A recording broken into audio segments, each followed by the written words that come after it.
bater um papo com a gente sobre personagens femininas na literatura, não é isso, professora? É isso aí. Eu queria começar agradecendo a senhora por vir aqui, né, com a gente. É um espaço que a gente está tentando trazer sempre esse incentivo à leitura, a mulheres escritoras, a esse mundo vivo, né, que a gente tem, que às vezes não se dá o devido, vamos dizer assim, valor, né? Porque eu confesso que quando falaram para mim a pauta, a gente vai falar com a professora Margarida e tal, sobre personagens femininas, né, da literatura. Aí, sabe o que vinha na minha cabeça? Conto de fada. Bruxas e princesas. Era, assim, realmente a primeira coisa que eu conseguia. E eu fiquei um tempo, assim, para puxar, né? E, assim, modéstia à parte, eu sou uma leitora, né? Então, lógico, depois, né, olhando a minha estante, eu lembrei de algumas mulheres maravilhosas, mas fiquei muito encucada nessa parte desse arquétipo, vamos dizer assim, né, de princesas e bruxas. Por que isso? Porque realmente, né, não, desde a nossa infância, né, nós ouvimos histórias, as histórias nos formam, né? As narrativas, elas, narrativas assim de ficção, digamos, que estão voltadas para o imaginário, elas pertencem a todos os tempos, a todas as sociedades. E é claro que no nosso mundo ocidental, né, na nossa tradição aqui vinculada ao livro físico, né, nós começamos, em geral, ouvindo histórias dos pais e tendo contato, né, com o livro para a infância. E até pouco tempo, claro que a questão do pouco tempo é sempre relativa, Sim. né? Uhum. Eu tenho, a partir da minha idade, né, o pouco tempo pode significar uma coisa muito diferente do que para pessoas mais jovens. Mas quando eu digo assim pouco tempo, é que na história da humanidade, de certa maneira, né, as narrativas orais, elas precedem até mesmo a literatura escrita, né, e o que nós chamamos de tradição ocidental, aquela que nos formou, de certa maneira, aqui no Brasil, ela remonta a 2.000 anos, 3.000 anos, dependendo do enfoque que se adote, né? E é claro que o Brasil, vinculado ao livro, ele recebeu aportes, sobretudo vindos da Europa, que trouxeram essas lendas e o folclore e as histórias que povoaram o imaginário, né, dos europeus durante muito tempo. Então, essas histórias, em geral, de fadas e de bruxas, elas remontam à Idade Média, ao período da Idade Média. E nós cedo ouvimos falar de Cinderela, de Branca de Neve, da Bela Adormecida, e eu acho que é muito bem lembrado pensar nessas personagens femininas, porque elas são marcantes. Assim como a gente pode considerar que Peter Pan é um personagem marcante, né? O Barba Azul, ou, enfim, o Pequeno Polegar, né? Outros personagens masculinos, né? Cinderela, a Gata Borralheira, né? Branca de Neve, a Bela Adormecida, enfim, são personagens femininos marcantes. Marcantes, né? E elas têm surgiram, né? Surgiram numa época em que a mulher, né, começou a ter uma posição importante assim na sociedade na Idade Média, porque elas passaram de acordo com a tradição cristã pela época das cruzadas, em que os donos dos castelos, né, os senhores feudais iam até em expedições de 3, 4, 5 meses até Jerusalém, né, foi o início, né, de uma importante promoção da mulher do ponto de vista assim, social, porque elas ficaram donas dos castelos, né, a castelã, né, e aí o imaginário ficou muito vinculado a esse poder feminino, né, na sociedade feudal, um poder que começa a surgir, né? Não é que isso fosse uma realidade em toda a sociedade, não. A mulher continuava oprimida e tudo, né? E esses progressos, como vieram, até recentemente estão se fazendo, né? Basta lembrar que nós estamos vivendo agora um momento, né, de eleição, que as mulheres no Brasil só puderam votar em 1932. Muito né? recente. Não tem um século ainda. Né? Então, é nesse sentido que eu digo, faz pouco tempo. Né? E agora, eu não pensei, pessoalmente, né, quando me falaram de personagens femininas marcantes na literatura, eu não pensei tanto nessa tradição que nos chega por intermédio do chamado conto de fadas. Porque vale lembrar também que esse conto de fada, na origem, ele não é um conto para criança. Não é um conto para criança. Eles são lendas caráter, que eram contados, né? Que depois foram limpados, né? Assim, das partes cabeludas, digamos, né? Foram tosados e adaptados e foram voltados, assim, editorialmente, né? Para a infância. Mas originalmente não, eram lendas assim que simplesmente aliciavam. Sombrias, né? Também, né? Então... E tem muita coisa por trás, né? Como a senhora falou, muita coisa. Se a gente for parar para ver a parte histórica daquilo ali, pode ver até que quando começa a história da Gata Borralheira ou da Branca de Neve, o marido morre ou viaja, é exatamente isso, né? A época que a mulher vai precisar ficar sozinha com as filhas, e aí a madrasta, aquela coisa toda, né? E aí vai se formando esse mundo que enfim, tem gente que fala que o machismo que eu acho uma besteira, eu posso estar falando besteira, mas eu acho uma besteira porque eu vejo a mulher, o ser ali completo, né, tipo, Branca de Neve, ela tem a mulher má, que, né, já estamos vendo também outros, vamos dizer assim, por outro olhar, essas bruxas, né, essas Maléfica, já tem nome, Regina, né, e tudo, tem a Branca de Neve, que o príncipe só aparece no final. Né? E ali toda a história acontece entre elas e não precisa-se de um homem para nem desenvolver nada, vamos dizer assim. Então, assim, para mim foi um start começando ali. Mas realmente é o que a senhora disse. E depois fui lá vendo a minha estante e, lógico, vi Monteiro Lobato e com Emília, né? Que é uma personagem que realmente é uma boneca, mas é uma personagem feminina, eu vou falar né? dela, né? Assim, ótimo. Com mais vagar. Mas o que eu ia dizer, né? Que essas histórias que nos chegaram, sobretudo voltadas para a infância, nós recuando um pouco no tempo, né? Nós vamos ver que grandes personagens femininas nos chegaram a partir da tradição greco-romana. Greco-romana, né? Quer dizer, a Grécia inicialmente, depois Roma, que adotou quase todas, né? A mitologia e, enfim, e os valores literários da Grécia. Então, eu não escolhi, digamos, essas personagens para falar. Eu me ative a figuras assim mais recentes, né? Mais modernas, de uma história literária já plenamente assim desenvolvida e mais próxima da gente. Mas na antiguidade, né? Muitas tragédias têm por título um nome feminino. A personagem principal é a mulher, né? Fedra, Antígona, Eletra, Ifigênia em Aulis, enfim. São muitas as personagens marcantes da literatura grega. As musas também, né? Exatamente. Então, e na tradição também latina, né? Que prolongou, né? Os padrões assim, estéticos da literatura grega, né? Povoam as tragédias e comédias, enfim, da antiguidade grego-latina, muitas personagens fortes femininas, né? Antígona é aquela personagem que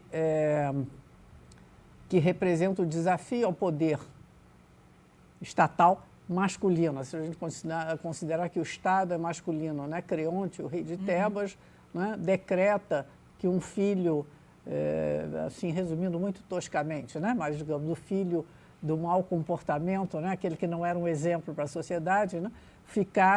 Tivesse uma vez morto, ficasse com a sua tumba aberta, exposto aos corvos, às moscas, enfim, aos mosquitos, ao que fosse, né? Entre aspas, a execração pública, de certa maneira, né? E a filha, né? A filha desse rei, ou seja, a princesa, né? A própria representante, né? Feminina desse estado, ela sai à noite e o que ela faz? Ela pega e joga um punhado de terra para cobrir, não é? Acho que era o irmão morto, enfim. E então, aí vem todo o drama, né? O que esse pai, né? Esse rei vai fazer com essa filha. Em tese, ela deveria ser condenada à morte, então vem todo o debate, né? Aí o trágico. Então, são personagens assim marcantes que ficaram na história da literatura e ensejaram, né? Novas versões modernas.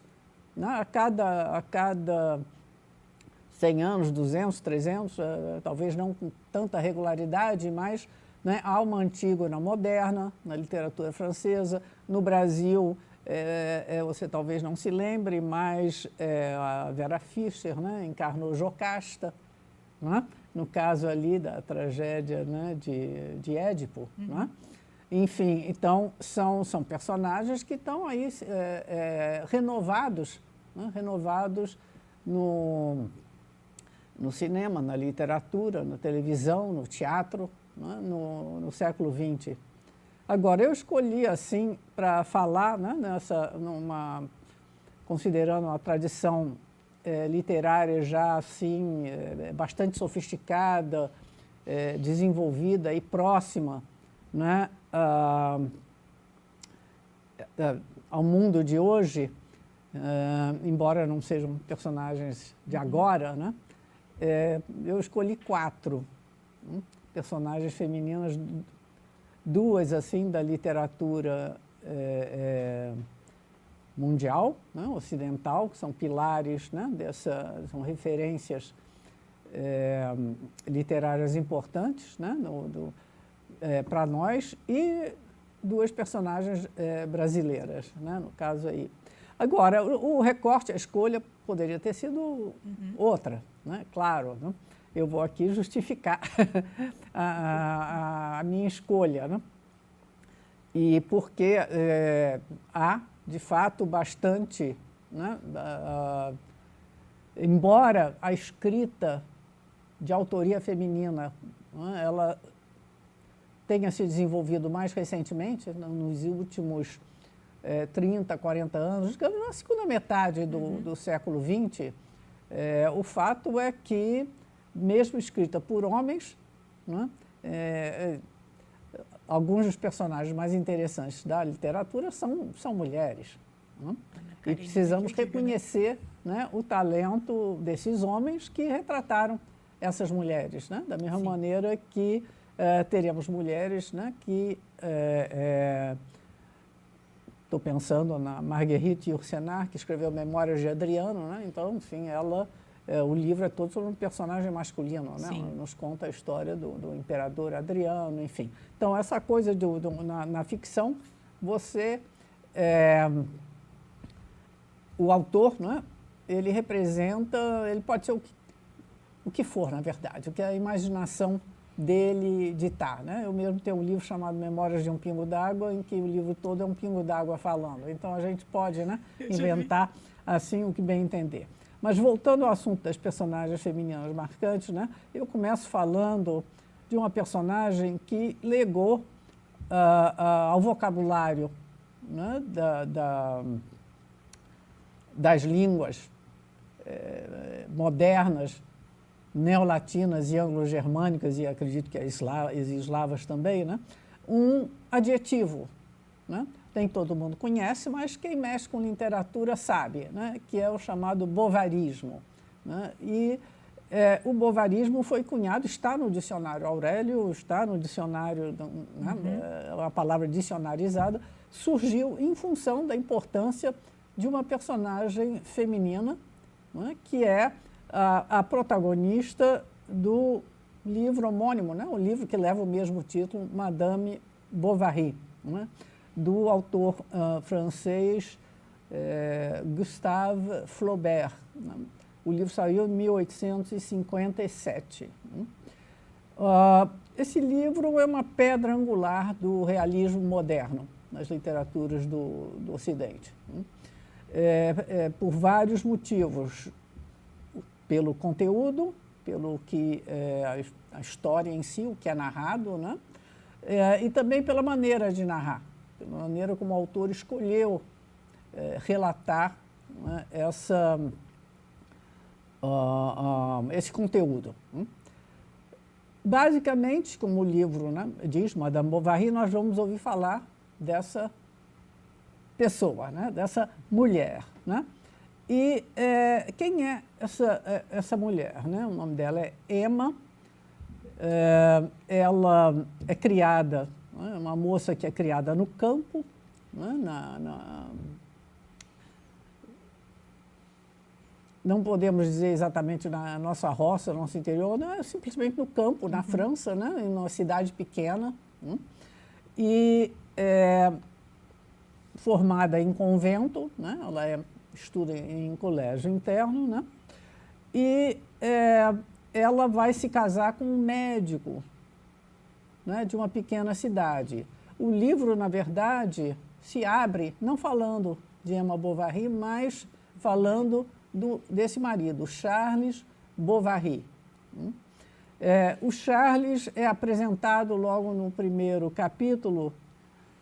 Os capítulos são assim, quase que unidades separadas, né? Até com uma defasagem grande, um intervalo grande no tempo. Né? Mas nós vemos o autor compondo quadros, né, da vida dessas pessoas que vão, então, impulsionando um enredo.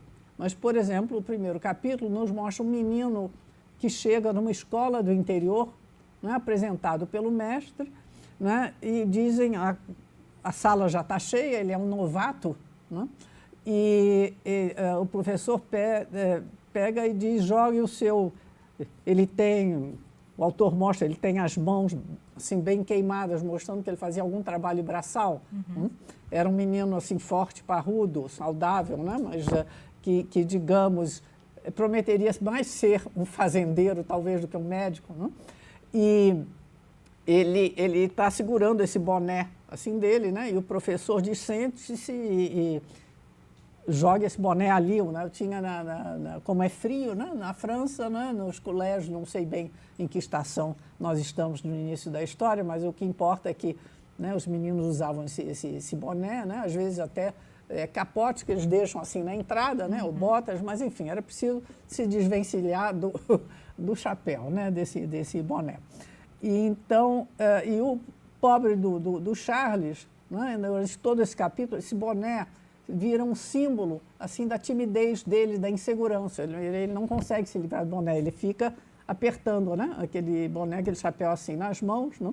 E os garotos, percebendo a sala, todo mundo ri, né, fazendo piada, jogando né,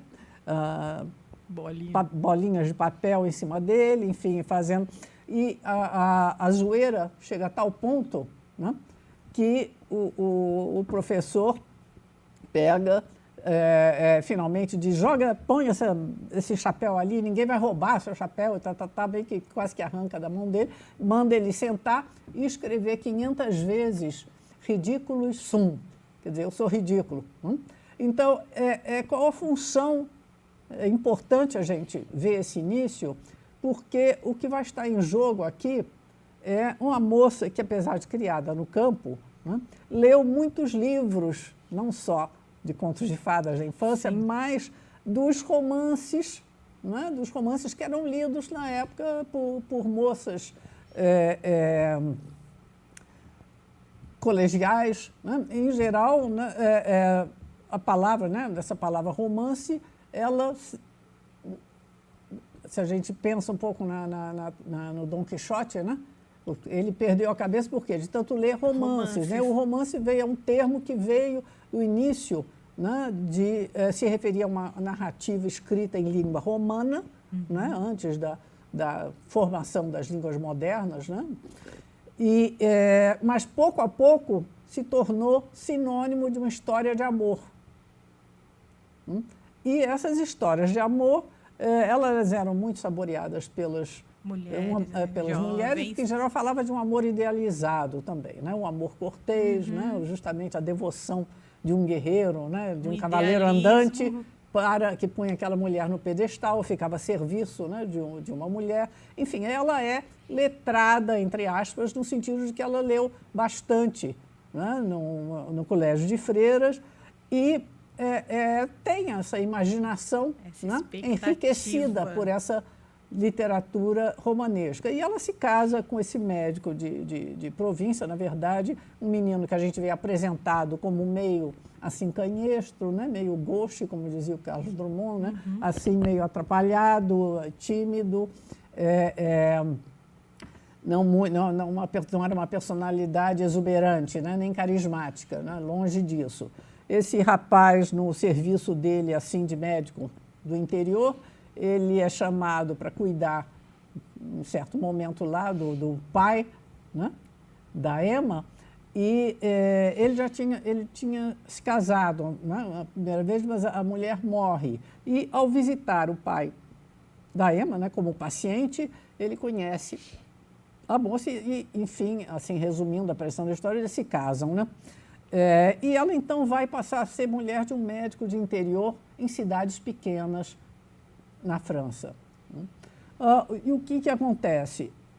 Aos poucos, né, lendo esses romances, Paulo e Virgínia, Tristão e Isolda, enfim, aquelas histórias todas assim, de amores eternos, né, de amores às vezes clandestinos, enfim, mas de filtros poderosos, né, que uniam para sempre os amantes, aquela coisa toda, né? Ela tem aqueles sonhos todos na cabeça, mas ela não sabe bem o que está assim acontecendo, né? Até que nos primeiros anos de casada, né? Pouco depois, eles são convidados a um baile, né? Na propriedade de um marquês, né? De alguém assim, bem situado na sociedade, né? Ainda da época, e nesse baile ela é convidada a dançar, né, lá com um marquês ou alguém lá, aliciante, né, e ela, né, nesse baile, ela se dá conta de que tudo o que ela quer está ali, quer dizer, não está em casa, na vida que ela leva, né, mas está naqueles homens bem vestidos, né, com punhos de renda. Que ela tem não é para ela quer exatamente a exuberância. Ela quer algo assim, de uma vida palpitante, né? E ela se casa com um sujeito que é bom, que gosta dela, que tenta exercer bem a medicina, mas também é limitado no seu campo, até como médico, né? E isso enfim, não me delongar demais, para dizer que em breve, né, durante um comício agrícola, né, ela cai na lábia, né, de um certo Rodolfo, né, que era um Dom Juan de marca maior, enfim, e que em breve, né, a seduz, né, e ela se deixa levar, né. Ela tem uma ligação com esse Rodolfo, ocupa uma boa parte do romance, né. Ele tem alguns meios, enfim, ela começa, né, o caso extraconjugal se vincula também a uma aspiração assim, de coisas melhores, sabe? De objetos bonitos, enfim, de roupas. Então, ela entra também num consumismo, né, meio desenfreado, ela contrai dívidas, que ela não sabe depois como pagar, né? E tudo, o pobre do Charles lá, trabalhando na vidinha dele, né? Cometendo erros, né? O livro mostra, né? Ele praticamente estraga o pé de um rapaz lá da aldeia, né? Porque ele não tratou corretamente, enfim. E aí, até que esse Rodolfo aí se cansa dela, acaba, né? Quando, na verdade, é quando ela o pressiona a fugir. Vamos fugir, vamos para o Caribe, vamos para sei lá onde, né? Vamos ter a nossa vida, aquela vida esfuziante, aquela vida, aquele amor eterno, aquele amor palpitante que nunca morreria, né? Mas Rodolfo, já experimentado, já sabendo da coisa, dá no pé, né? Então, é uma primeira desilusão muito grande, e nesse ínterim ela dá à luz a uma menina. Nessa época era comum também, né, que os filhos assim de uma certa classe fossem amamentados, né, por amas de leite.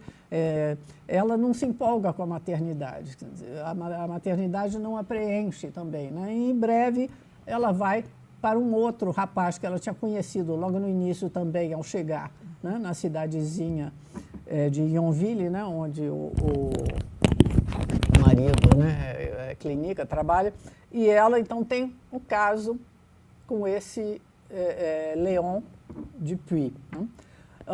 Aí a coisa vai se agravando no sentido assim de que ela, né, ela pega carruagem para ele, é estudante ali na cidade próxima, ela vai encontrá-lo, ela fica,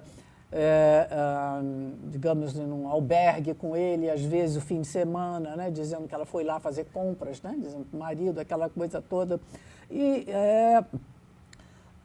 a história acaba mal, né? A história acaba mal porque as dívidas se acumulam, como diz a pobre menininha Berta, né? Não a realiza, né? Ela não, cada vez mais, né? Ela procura essa vida fora, né, de uma fantasia que ela não tem assim em casa, e no final, num momento de desespero, né, vendo que ela não tinha mais como pagar as dívidas ou como resolver, né, a vida dela, ela se envenena, né?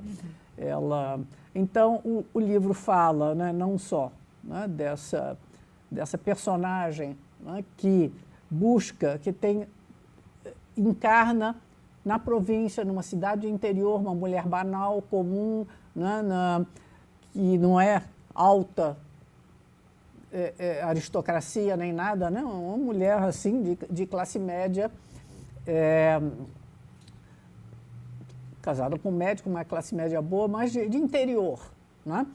E ela então vive, né, nesse estado de insatisfação crônica, né? E idealizando um amor, né? Ela sempre achando que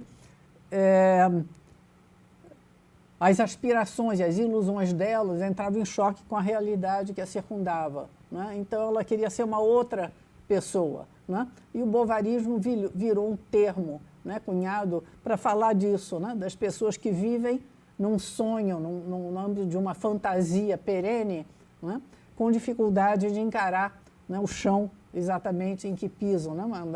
É uma crítica um pouco à idealização assim do amor sentimental, né? E também, né, da não aceitação da própria pessoa na dimensão assim mais prosaica em que ela vive, real, e sim, né, um faz de conta, né, que a leva a essas aventuras, sempre em procura, né, de uma realização assim no plano da imaginação e do sentimento que talvez até não exista assim no mundo, né? Então o livro chegou a ser processado na corte francesa, né? Diziam que ele levava, né, aos maus costumes, né? Ele atentava à moral e aos bons costumes. No final do processo, o autor digamos, inocentado, né? Mas é muito interessante a questão do processo e o livro, então, teve essa repercussão toda porque, na verdade, não foi tanto a história, né? O fato de uma mulher, né, procurar a realização, ou sem achar que o marido enjoado, enfadonho, né, e não a encanta e ela procurar fora, né? Uma vida amorosa mais palpitante. Uma né? aventura. Não é só isso, mas a maneira como foi contada, né? O realismo, né? Como a história foi contada, trouxe essa mulher para perto da mulher comum, de todas as mulheres, das leitoras, algo assim, que, sabe, ela não é castelã, ela não é fada, ela não é bruxa, ela é uma mulher comum de uma cidade pequena. Né? E a maneira, o realismo, né, com que a história é narrada... Poderia facilmente estar contando a história de alguém que sim, você conhece. É o que fez com que a sociedade da época visse assim como uma coisa perniciosa, né? Que ia corromper as mulheres daquele momento, porque não tinha aquele distanciamento, né? Que normalmente era característico também no conto de fada. Não sei se você se lembra, mas sempre começava, né? Era uma vez, há muito tempo, num reino distante, né? Havia sempre aquele distanciamento, como se fosse numa paragem mítica, né? Enfim. Mas ali não, era realmente uma pessoa comum, uma pessoa bastante trivial, não era uma mulher de grande inteligência, nem de nenhuma genialidade, nem nem empoderada, nem de grande poder, né? Casada com um médico de interior que, então, vai ser a mola propulsora dessa história. Né? Então, esse livro, né, realmente é uma das obras-primas da literatura francesa que teve uma repercussão muito grande, né, em toda... É praticamente, né, considerado assim, né, a pedra fundamental, né, um baluarte da literatura realista no Ocidente. Né? Aquele realismo que depois vai, com tintas mais fortes, né, vai virar naturalismo, né, quando passa a explorar aqueles aspectos mais sórdidos, né, da sociedade, da existência, enfim. Então, eu acho que Madame Bovary não pode ficar de fora, né, de uma história assim de personagens femininas marcantes da história literária. Como eu disse, ela não, se torna símbolo, né, do romance moderno, por assim dizer, né, do romance realista moderno. E nessa mesma vertente, né, eu escolhi outra personagem que dá título também, né, a livro, que é a Anna Karenina, né? E pode muitos aqui no Brasil falam Anna Karenina, né? Eu acho que em russo mesmo seria Anna Karenina, eles quebram um pouquinho esse... e, no caso, eu estou aqui só com um volume, porque são dois, é um livro de 900 páginas. E Anna Karenina é tão icônica, digamos, e emblemática, assim, é tão marcante como personagem feminina na história literária, de certa maneira, quanto Madame Bovary, talvez por um outro motivo, porque escrita pelo autor, né, de um dos maiores romancistas russos, né, autor de Guerra e Paz, é um livro que vai ser bastante trabalhado, entre aspas, assim, por Hollywood, se presta mais também a filme, não é, do que até Madame Bovary, que nos faz conhecer a mulher muito por dentro. Né? E uma das fases, durante o processo, né, no tribunal de Madame Bovary, né, uma frase que ficou célebre também do autor, né, é que quando, né, disseram, né, começaram a atacar, né, demais a personagem, ele sempre... ele disse, bom, mas ela Madame Bovary sou eu. Como quem diz, quem escreve, quem cria a personagem é o autor. Então, ele que se colocou tanto na pele dessa mulher comum, né, das suas ambições, seus desejos, seus sonhos, da sua realidade comezinha, assim, tacanha, né? rotineira, né? sem grandes atrativos, e ele viveu a pele, né? Como ele diz, né? Madame Bovary sou eu. Da mesma maneira, nós temos agora o Tolstói, né? O grande escritor russo, que também vai nos colocar, né? Às voltas, né? Com uma protagonista feminina, né? A história, em Ana Karenina, o enredo é mais complexo e tem também uma trama com mais personagens, né, povoando essa história do que só a Ana Karenina. Mas nós vamos ter de novo uma história de adultério, né? No período da Rússia czarista, né? A Ana Karenina. E, como eu disse, a personagem foi muito marcante porque ela foi muito trabalhada pelo cinema, né? Vários filmes que foram feitos, né? Um bastante recente, eu acho que eu vi há menos de 10 anos. Eu acho que eu vi. É bem doido, né? Que aparece umas coisas. O amante dela é um rapaz jovem, assim, alourado.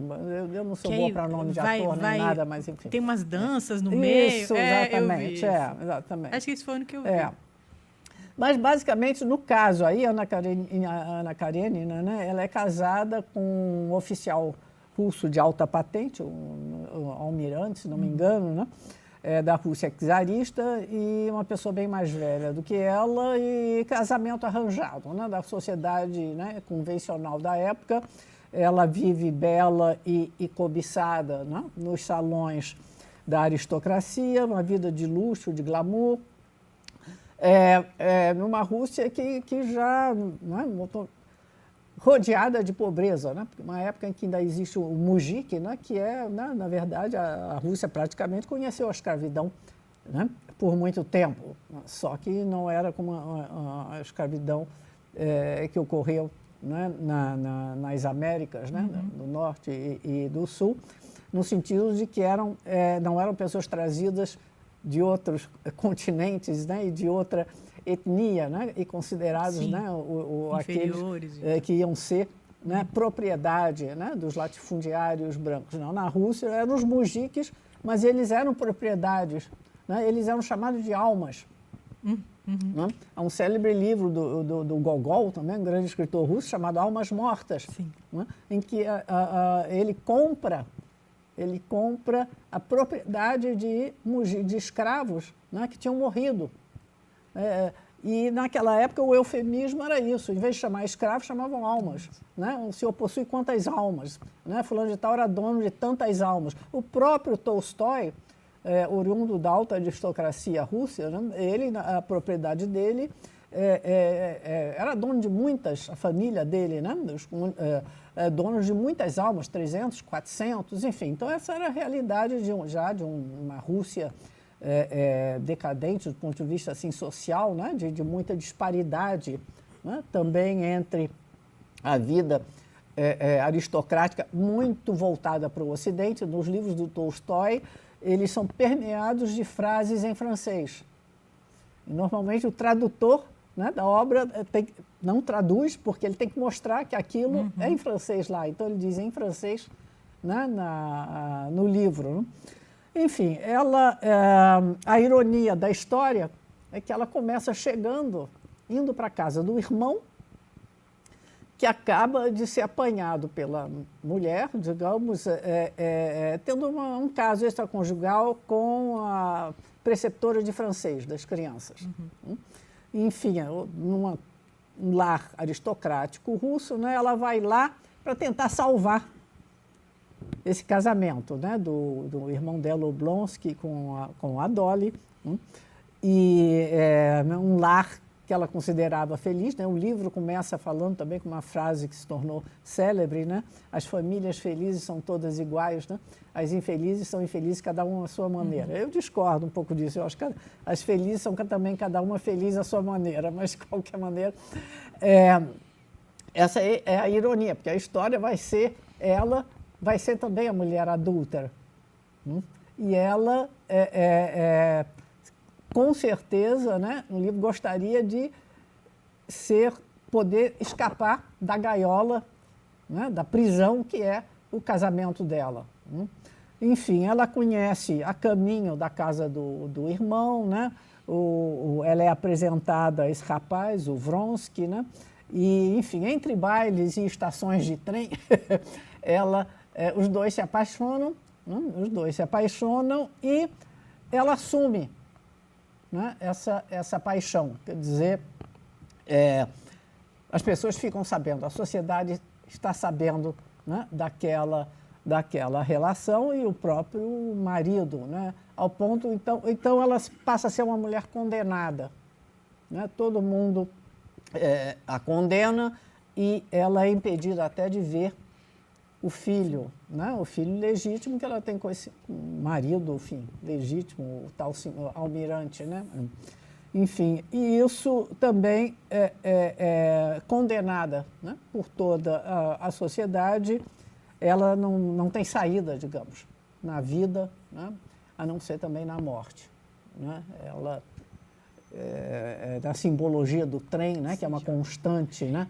No livro das estações de trem, ela se joga, né? Nos trilhos. Vou falar para a senhora que eu li esse livro já mais de uma vez, é um dos meus preferidos, mas eu tenho certeza que o Tolstói fez essa personagem só para maltratar ela. Porque a bichinha sofre. E assim, o Madame Bovary, eu tinha uns 14 anos. E para mim foi uma história, né? Lógico, tava lá, personagem feminina e tudo, fala-se da personagem, mas é uma história, foi exatamente o que você falou. Pode acontecer com qualquer pessoa, né? É muito bem direto, bem contado e tudo. Mas Ana Karenina, eu sinto assim que, não sei se foi uma raiva que o escritor tinha para colocar para fora, né? Pô, a mulher tem tudo, olha só o que ela está fazendo, olha, vamos fazer ela sofrer aqui. E quando ela se joga do trem, eu falei, não acredito. Não vou mais ler. Porque, assim, é muito, na minha visão, né? Muito mais visceral do que o vazio que tinha Madame Bovary, né? Ela tinha um vazio, eu vou comprar, eu vou amar, eu quero, né? Uma coisa que nem a maternidade. Sim, Agora, e Ana Karenina? Que vazio é esse? Entende? Então eu fico assim. Ela é uma mulher bonita, rica, né? Casada com um homem poderoso, seu filho, enfim, mas aí, né, foi realmente a questão de uma paixão, né, muito não forte. Procurada, né? Não buscou que nem a outra buscava, né? E, de qualquer maneira, né, em ambos os casos, né, há um paralelismo que a gente pode... Né, eu acho que os leitores tendem, não sei se não é o seu caso, pelo visto, mas tendem a se identificar talvez mais, né, eu vejo assim, sobretudo os leitores homens, a se identificar mais com a Ana Karenina, né, do que com Madame Bovary. Madame Bovary sempre foi mais massacrada, sabe? E eu hoje, como leitora assim, moderna, uma mulher, né, já da geração da pílula anticoncepcional, do voto feminino, enfim, de mulheres presidentas, né, enfim, de uma sociedade e de um país, né, porque com todos as violências, né, e o cerceamento que ainda existe, né, com relação à mulher na sociedade, nós podemos nos considerar extremamente livres, né? Sim. E privilegiadas, né? Se a gente se compara, então, com as sociedades islâmicas, né, árabes e com o que acontece no Talibã, etc., né? O mundo que tem a mulher tem que sair na rua, né, com o rosto coberto. Tapado. Nós temos tudo aqui, né? Até demais, né? Quer dizer, demais, no Brasil, né, o fio dental da praia, né, o carnaval, o corpo né, fica aí, facilmente né, exibido. Mas hoje em dia, talvez, sentido, elas né? não se matassem, né? Sem dúvida. Mas eram, no caso, né, a Madame Bovary, as pessoas lendo assim com mais atenção a história também percebe que ela no fundo, né, tinha ambições diferentes. um vazio que ela não conseguiu. Exatamente, quer dizer, também precisava de uma terapia. O Charles era bom, mas não preenchia. Talvez uma né? terapia de casal, né, para conversar. Não era só uma pessoa fútil, tola, não. Era algo que ela tinha, digamos assim, uma capacidade e uma fome para mais. Uma ambição que ela não conseguia cercear, né? Ela tinha necessidade de buscar beleza, coisas. Ele queria só chegar em casa, botar os pés no chinelo, né, e ter uma boa sopa. Né? Então, claro que houve, né, um conflito aí. Né? Mas, enfim, então essas duas mulheres, eu acho, né, você mesmo, né, já vimos filmes, né, são personagens, né, de uma literatura assim, de alta qualidade, né, que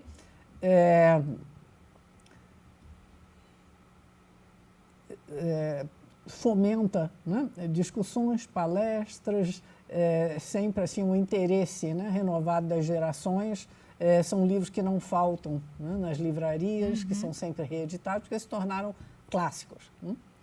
Aí, vindo para o Brasil, né, eu acho que eu não podia escapar, né, eu acho que a personagem feminina mais comentada, né, mais discutida na nossa literatura é Capitu. Ou não traiu? É Capitu, também traiu ou não traiu, no caso, né, do livro Dom Casmurro, de Machado de Assis. Então, nós vemos, Madame Bovary, de 1857, Ana Karenina, eu acho que é de, não estou com a data exata, mas é bem 1890, eu acho que eu tenho aqui, peraí, é posterior à Guerra e Paz, 73, 77, foi escrito nesse período, 1877.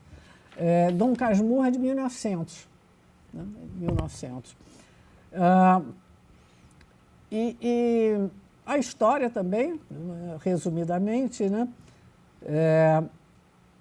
é a narrativa de um personagem chamado Bento, né, Bento Santiago, né, que, ao longo da vida, vai se tornando uma pessoa assim meio fechada, reclusa, né, sem amigos, meio antissocial, e ao ponto de merecer essa alcunha de Casmurro, né?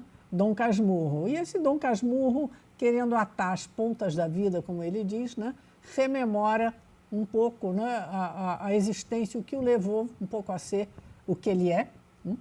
E a narrativa que nós vamos ler, de certa maneira, é memorialística no sentido do personagem. Né? Ele é narrado em primeira pessoa, essa primeira pessoa é muito importante, né? Não é o ponto de vista nem de Madame Bovary, nem de Ana Karenina, né? em que nós temos pontos de vista muito diferentes, personagens diferentes, né? E até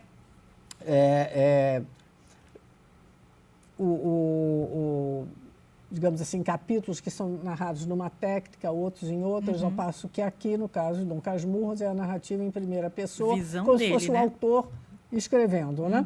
E aí ele é uma história bastante singela, do ponto de vista assim, de peripécias. Né? Trata de um menino que é órfão de pais, né? Mas cuja mãe, né, o cria com muito desvelo, muito cuidado, muitas atenções. Né? Ele vive num pequeno núcleo familiar bastante protegido, né, pelo tio Cosme, a tia não sei das quantas, e um agregado, tia Justina, né, e um agregado na casa, o José Dias. Né? E ele nos narra, né, os seus primeiros anos e ele se encanta desde cedo, né, com a filha dos vizinhos, né, a Capitolina, né, a menina da idade dele, um pouco mais moça. E, enfim, digamos, a tensão narrativa, o momento de drama, assim, começa, né, quando ele ouve a conversa da mãe com José Dias, né, quando ela, mais ou menos, diz que ele é destinado à vida sacerdotal, ele precisa entrar para o seminário, porque ela prometeu, quando ele nasceu, ela tinha perdido já uma criança, e quando ele nasceu, ela prometeu, enfim, aos céus, né, a Deus, que esse filho seria, se ele vingasse, né, seria padre, né? Ora, o Bentinho não está nada satisfeito com isso, porque ele já está, evidentemente, enamorado ali da Capitolina, né, Maria Capitolina Santiago, né? Que o José Dias, né, definia como uma cigana, né, de olhos oblíquos e dissimulados, né, os olhos de ressaca. Os olhos de ressaca já é o Bentinho o que Bentinho usa. mesmo, né? Os olhos oblíquos e dissimulados era já a definição, né, do José Dias. E, enfim, aí o drama se coloca, né? A Capitolina é uma menina forte, robusta, sensual, né? A gente percebe desde o início assim que ela parece, né, uma personalidade assim mais forte, né, do que o próprio Bentinho, né? E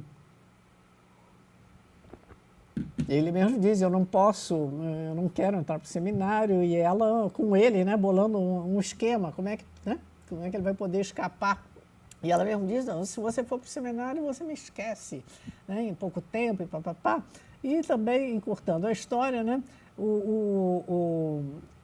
ele chega aí para o seminário, né, mas em determinado momento, né, um colega dele, o Escobar, de seminário, que também vai largar o seminário, que também não tem vocação, né, para a vida religiosa, vai se dedicar ao comércio, né? O Escobar vai dar ideia para ele, né? Escuta, sua mãe prometeu dar um padre à igreja. Então, ela arque com as despesas, ponha no seminário uma outra pessoa, no caso, escolher um escravo, né? E pague as despesas, e ele será, né, alguém que tenha, né, essa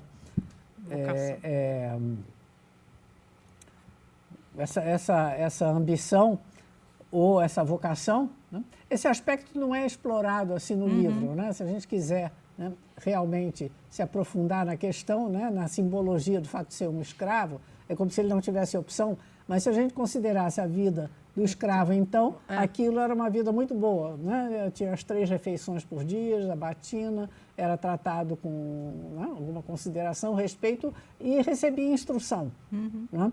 Então, supõe-se, né, que seria fácil, né, conseguir uma pessoa que tinha poucas perspectivas, né, de ascensão social, de aceitar. Isso foi aceito e pronto. E aí, entre essa saída do seminário e o casamento, né, de Bentinho e Capitu, ele se forma em Direito, né? E, enfim, o casamento progride como uma amizade muito íntima, né, com um antigo colega de seminário, o Escobar, que se casou com a Sancha, né? E eles têm uma filhinha, né? E a gente vê toda essa simbologia que vai sendo trabalhada no romance, né? O nome da filhinha é Capitolina, é Capitu, né? Já a Capitu e Bentinho tem dificuldade, né? A Capitu tem dificuldade de engravidar, demora mais tempo, né? Mas depois de tantos anos também, né, dá à luz um menino que vai se chamar Ezequiel, que é o nome do Escobar, né? O Ezequiel, né? E esse Escobar, que era um grande nadador, gostava, né, de nadar além da arrebentação, belo dia se afoga, né? E aí, nesse enterro, né, no enterro do Escobar, o Bentinho olhando para a mulher, né, e da maneira como a mulher olhava para o morto, né, ele cisma, né, vem uma espécie de clarividência, né? Ou outros dirão de cegueira, de delírio, de psicose, o que for, né? Ele cisma que ela olha para ele, né, como um amante, que ela está retendo as lágrimas e, enfim, ele meio que se compenetra de que Capitu teve, né, um caso com Escobar. E para corroborar, né, isso, o Ezequiel, o filhinho, vai crescendo a cara do Escobar. Pelo menos a gente não pode esquecer que o livro é narrado em primeira pessoa, então a gente só tem a versão Ponto que de ele nos vista dá, dele, né? Para ele, né? E logo no início também do livro, num episódio, naquela fase, né, de namorico, né, dos dois, houve um momento de um quadro também numa parede em que ele observa que a figura na parede era igualzinha a Capitu, mas não era parente de sangue. Aí ela fala que era uma grande coincidência, uma casualidade, né? O fato, aquela semelhança. Então, isso tudo vai sendo plantado na narrativa, evidentemente, para a gente ficar Na dúvida. na dúvida. É também uma coincidência, é o outro que enxerga né, o Escobar no menino Ezequiel, ou parecia mesmo, né, e ficar nessa dúvida. A dúvida vai corroendo, né, a relação com a Capitu a ponto do casal se separar. Né? A Capitu vai para a Europa com o filho, morre por lá, depois o filho volta, cada vez mais a cara do Escobar, né? O Bentinho não tem mais dúvida, né? Enfim, e o próprio menino também não tem um destino muito feliz, né? Ele vai depois trabalhar na África, morre lá de tifo, sei lá, ou de febre amarela. Eu estou agora, o pormenor não é bem esse, mas enfim, tem uma doença dessas. E o outro termina a vida sozinho, né? E embora ele, né, dizendo, né, que teve, né, outras atrações, digamos, outros namoros, mas ele nunca conseguiu esquecer, né, a primeira amada do seu coração, né? E ele, a gente sem saber se ele estragou aquele casamento por causa de um ciúme doentio ou se de fato, né, Aconteceu. ela havia traído, né? E ela, então, você lembrou bem, né, a imagem dos olhos de ressaca, né, que ficou vinculada a essa personagem, né, e que mostra a força. Né, esses pequenos termos dão uma força muito grande a essa personagem, né, porque o que a ressaca arrasta para dentro do mar. Né, ela tem um olhar que arrasta para dentro dela, né, assim, o Bentinho, né, um olhar poderoso. Né, é uma personagem muito instigante e que trabalhada como foi, né? Ficou na história literária, né, como uma personagem também enigmática, né? Na medida em que sempre paira, né, um elemento de dúvida. Eu acho que a maioria dos leitores acham, né, que ela traiu sim. Né? Tudo assim na narrativa leva um pouco a crer, mas também há um elemento de dúvida, que pode ser simplesmente um ciúme doentio e um delírio de uma pessoa que estraga a própria vida, né, por desenvolver, né, essa cisma assim, de uma maneira tão peremptória, né, talvez sem base na realidade. Né. Hoje em dia isso seria resolvido com teste de DNA, mas naquela época não dava, não né? havia. Né? Eu sempre achei que ele não, desde o começo, assim, de pequenos, os dois, ele não soube lidar com a personalidade forte dela. Então, é aquilo, é uma época onde normalmente as mulheres são mais submissas que o homem. Então, assim, aquela explosão, essa coisa sedutora, essa coisa de gostar de pessoas, uma coisa que ele não ele era mais antissocial e tudo, ele não sabia lidar com isso. Então, acho que foi corroendo desde daquela época, né, de pequenos, sim. Isso assim, tentando ver um outro lado, né, sem ser o que ele narrou, mas contado por ele, que abre para um mundo de possibilidades. Que se a gente tivesse a visão do narrador, sem ser a do Bentinho, né? Exatamente. Mas eu acho que a intenção mesmo do Machado era deixar essa dúvida aí de como lidar com personalidades fortes e mulheres fortes, né? Exatamente, Enfim, eu acho que Capitu é, sem dúvida, a personagem provavelmente mais conhecida e discutida de Machado e da nossa literatura. Outras personagens, né, que eu poderia também ter escolhido, talvez, né, porque dão título, no caso, né, a livros também, né, no caso aí, personagens de Jorge Amado, né, Gabriela Cravo e Canela, Teresa Batista. Sim, não, Iracema, sem falar das próprias Machado de Assis, Iracema, Yaya Garcia, Helena, né? Mas tem também, né, Teresa Batista, Cansada de Guerra, né, a Dona Flor e seus dois maridos, né? São todos personagens assim marcantes, né? Mas eu escolhi uma que eu acho que ainda é mais marcante porque o Brasil inteiro conhece, né? E se tornou até parte quase que do nosso folclore, que é a Emília Marquesa de Rabicó, né? A Condessa de Três Estrelinhas, né? A criação do Lobato, né? É minha infância. Ela, sem dúvida, é a personagem mais forte, né? De todas as personagens que povoam, né, aquele ambiente, né, mágico que alicia, né, os leitores, crianças, né, sobretudo assim, da minha geração. Na minha geração praticamente só havia Lobato. Né? Antes de Lobato eram os contos da carochinha e os contos de fada europeus. Né?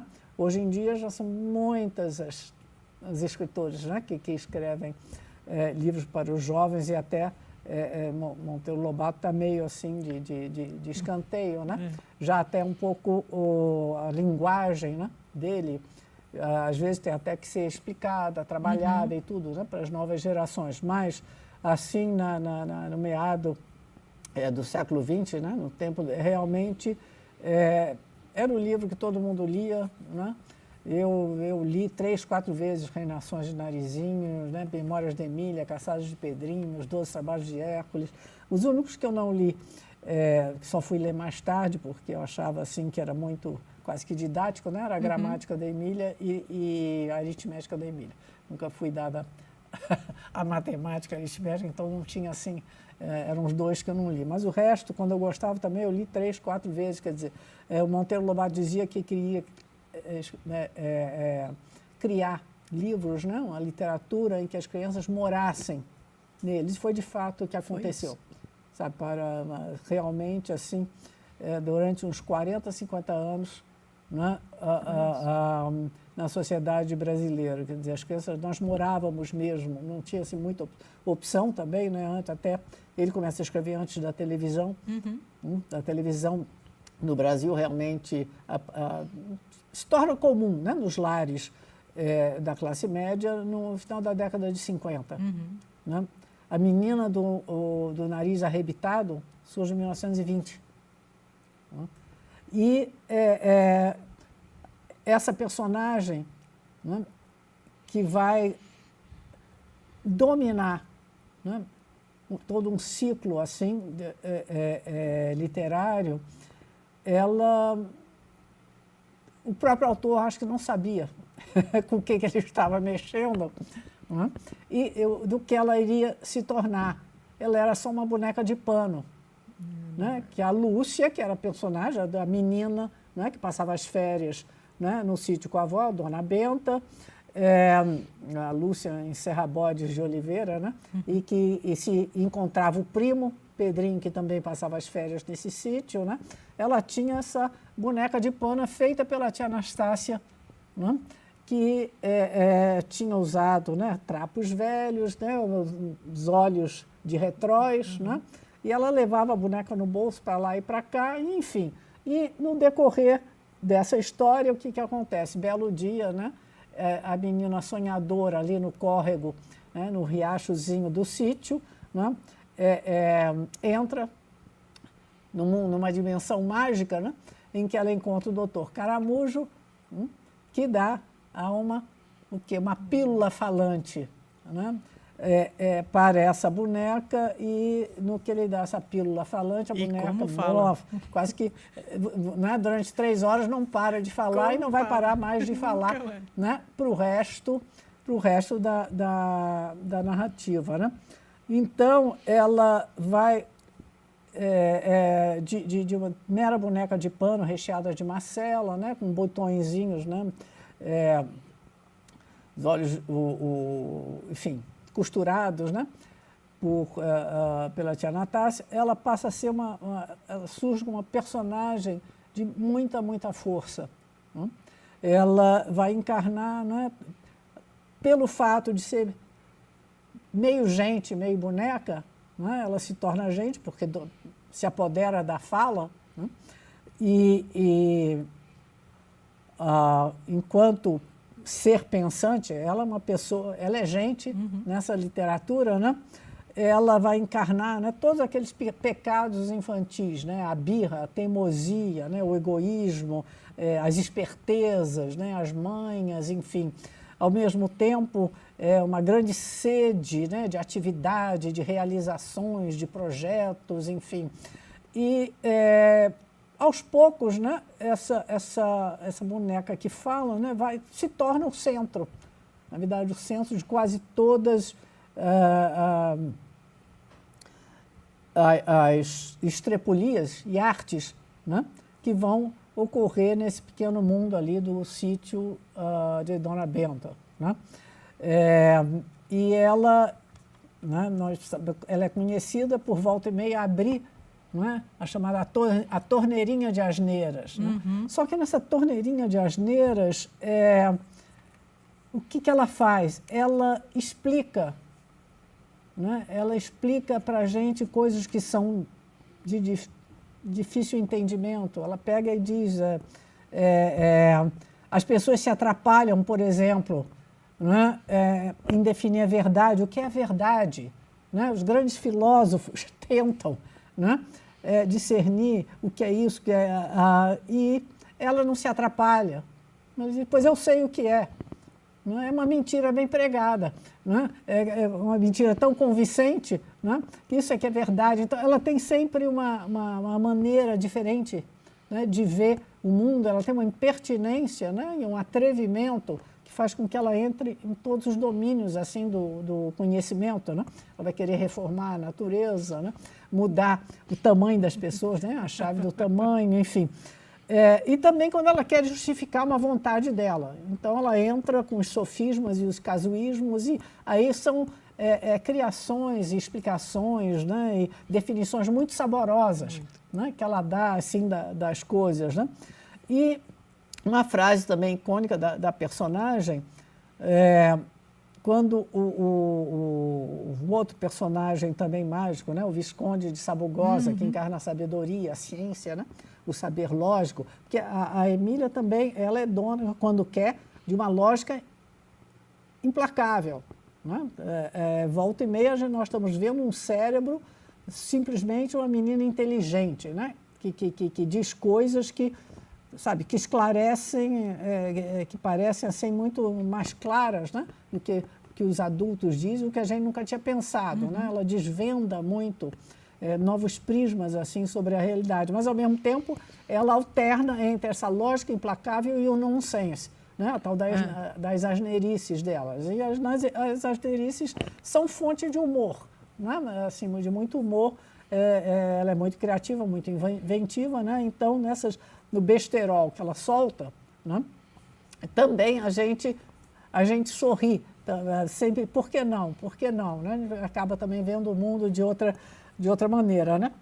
E o Visconde, uma vez, pergunta quem ela é. Mas quem você é? E ela, né, a resposta antológica é: eu sou a independência ou morte. Então, é muito sintomático que também nos símbolos, né, que povoam, né, a literatura dedicada às crianças, que Monteiro Lobato tem escolhido uma menina, né, uma personagem feminina. Né? Não sei, talvez ele pensasse, bom, já temos o Pinóquio, já temos, né, nessa fase aí, o Peter Pan que voava, né, que fazia,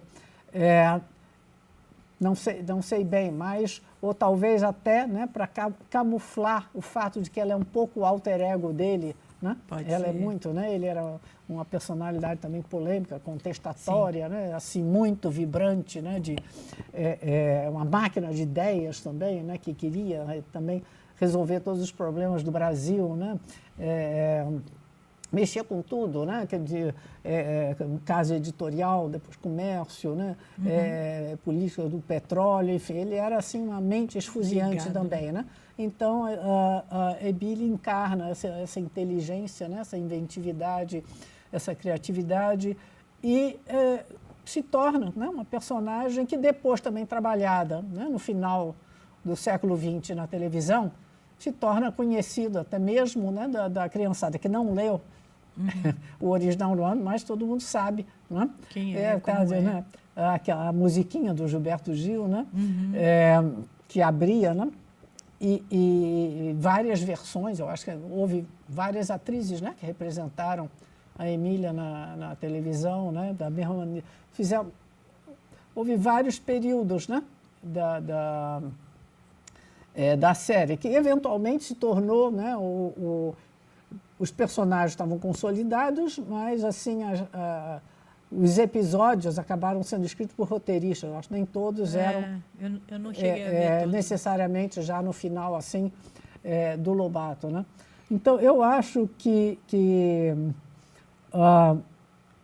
a Emília, né, como personagem, né, a literatura do Lobato, né, dedicada às crianças, ela vai também migrar, né, depois para os quadrinhos, para as outras mídias, né, para os quadrinhos, para o rádio, né, para a televisão. E hoje em dia deve estar em alguma homepage, coisas aí também na internet, né? Mas é uma personagem que eu me lembro assim que, como leitora, na fase dos 8 aos 11 anos, que foi a fase assim que eu mais li, né, esses livros, realmente eu vibrava assim com ela e eu tinha, né, quando a gente fala assim da gente se ver espelhado assim no mundo ficcional, né, e eu achava assim fantástico o fato de ser uma menina, uma boneca, né, feminina, ilustrada com saiote, né, bem assim, com aquelas convenções colorido, mesmo, né, aquele saiotinho curtinho, mas era a inteligência dela, né,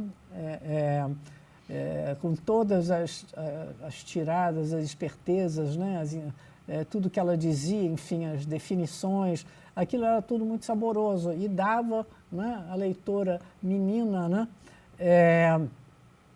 uma confiança, né, uma segurança, assim, né, de que poxa, existe inteligência também para a gente, né? Né? Não, a mulher não é só aquele ser, né, de cabelos longos e ideias curtas, né, como se dizia, né, arrastada pelo homem da caverna no chão, enfim. Então, isso eu acho que ela merece, né? Está no rol assim, das personagens femininas marcantes da literatura brasileira. Né? Com certeza. Lembrando, assim, em casa, lógico, foi uma das primeiras que veio, depois dos contos de fada, né? E a Capitu também, com certeza, eu acho que é icônico. O que eu senti falta, vou falar para a senhora, foi assim, eu tenho os meus personagens favoritos, óbvio, né? Todo mundo tem. Então, assim, e eu vejo que os meus personagens favoritos são homens e normalmente estão ligados às profissões, tipo Sherlock Holmes, sabe? Ah, sim, detetive. Exatamente. E aí eu senti falta dessas mulheres, entende? Contadas pra gente, espelhadas através, saindo desse lado romântico, desse lado de amor.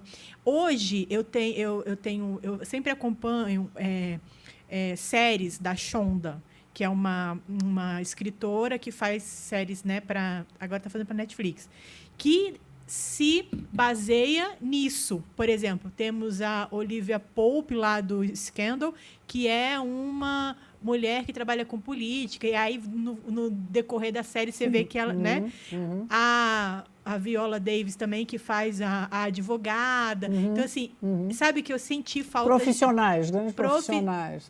Eu li, depois que eu entrevistei Claudine, ela me convidou para fazer parte de um grupo de leitura. Aí fui procurar o Agatha Christie, que eu nunca tinha lido. Sim. li o... E ela é dos grandes nomes dessa área, Pois mas é, o detetive é homem. Exatamente. O Hercule Poirot, é. E aí eu pergunto por quê. Eu falei, entendeu? Eu falei assim, não... Mas isso é uma questão realmente de época, né? De época, de sociedade, das possibilidades narrativas. Né? Ela é uma mestra, né, do gênero, né? É um nome consagrado, né, nessa área aí da ficção detetivesca, né, policial. Né? Mas ela, com certeza, deve ter pensado que naquela época seria pouco crível, pouco realista, não teria tanta desenvoltura. Né? Assim como... Uma mulher que fosse... Hoje em dia isso já existe, né? Mas... Assim como... por que o Dr. Victor Frankenstein não é uma mulher? Sim. Não é? Você entende que eu estou falando? Sim. Eu queria ter... A autora é mulher, mas ele não. A autora é mulher, mas Sim. Porque, apesar dele ser um doido, né, e ter todos os problemas lá dele, eu penso por que a autora não trouxe para o lá. Porque tudo isso também é muito vinculado não só a um momento na história, mas a um tipo também de sociedade. Durante muito tempo,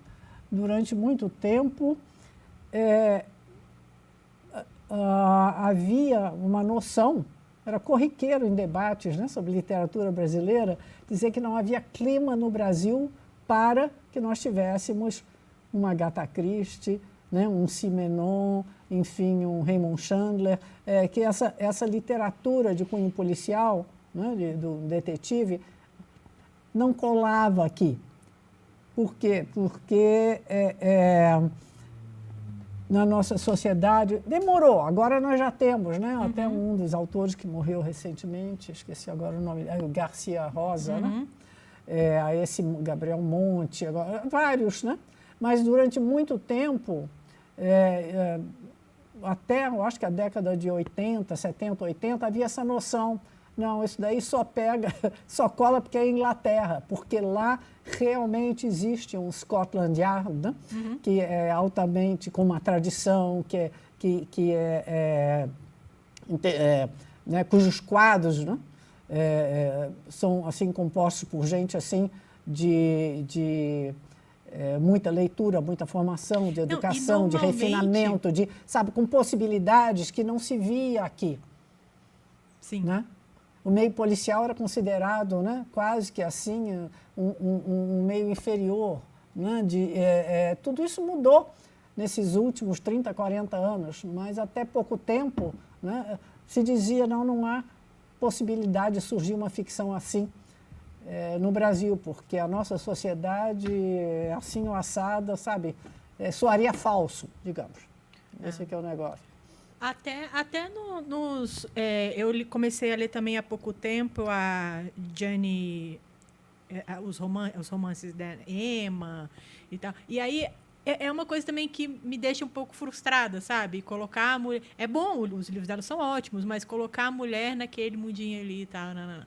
E aí a gente não tem, por exemplo, uma mulher muito forte, com uma mesmo que fantasiosa. Eu posso lembrar da, sei lá, Morgana, mas perpeia ali o Merlin, que é o conto do rei Arthur, né? Então, assim, não é uma história dela, mas se eu for lembrar, é isso, né? Então, assim, é isso, eu queria um pouco mais, e eu acho que pode ser que nasça, né? Novos clássicos, mas um pouco mais de... Sim, não, se a gente fizer uma prospecção, assim, né, mais Lolita, aprofundada, como disse, eu me detive, tentei pegar, assim, 4, né, mas figuras... assim, que eu me lembrei, tudo assim, Lolita, aí fala da menina do romance. Sim. Aí, se a gente pegar Romeu e Julieta, vai falar do negócio do romance. Se a gente pegar... Entende? Todas essas que a gente... É muito levado pro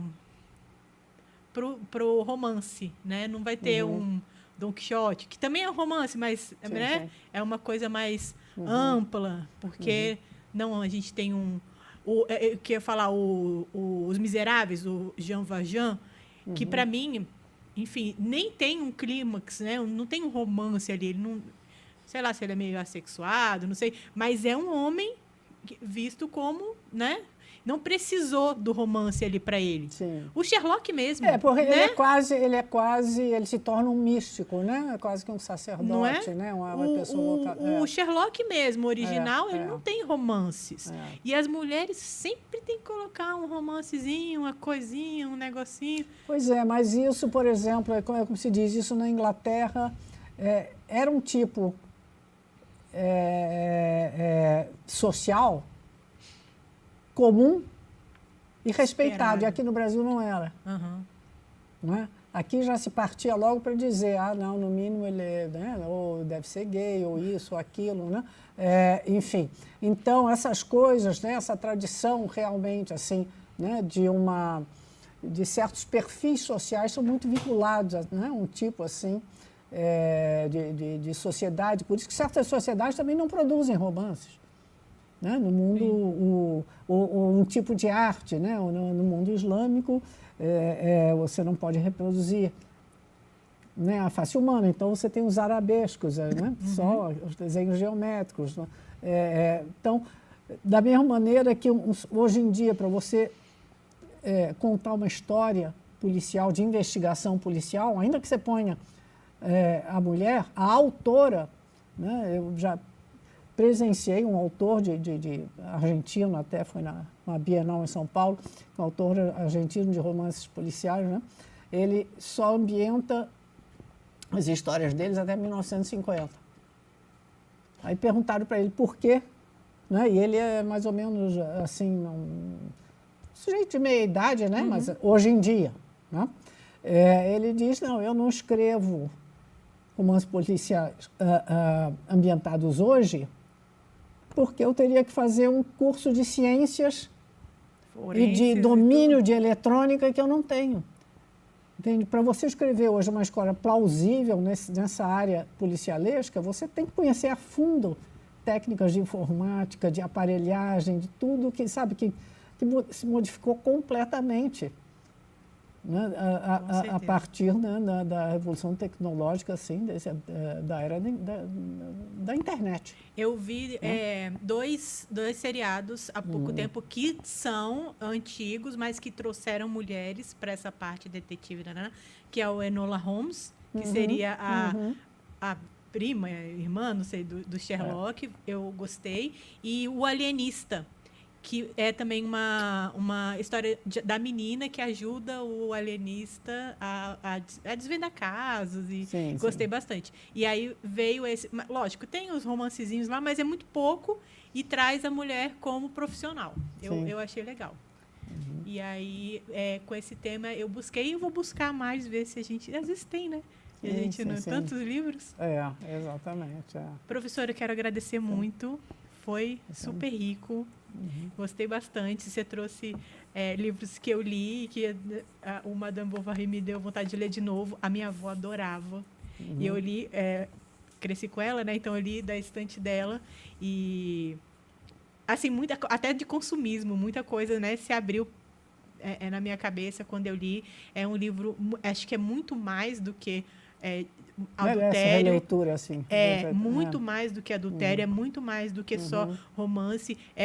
Para mim, assim, foi uma alma perturbada mesmo, que precisava de ajuda, precisava de terapia, talvez um remedinho, alguma coisa assim, para se concentrar mesmo, né? Eu acho que até hoje a gente tem essa dificuldade de não viver na fantasia.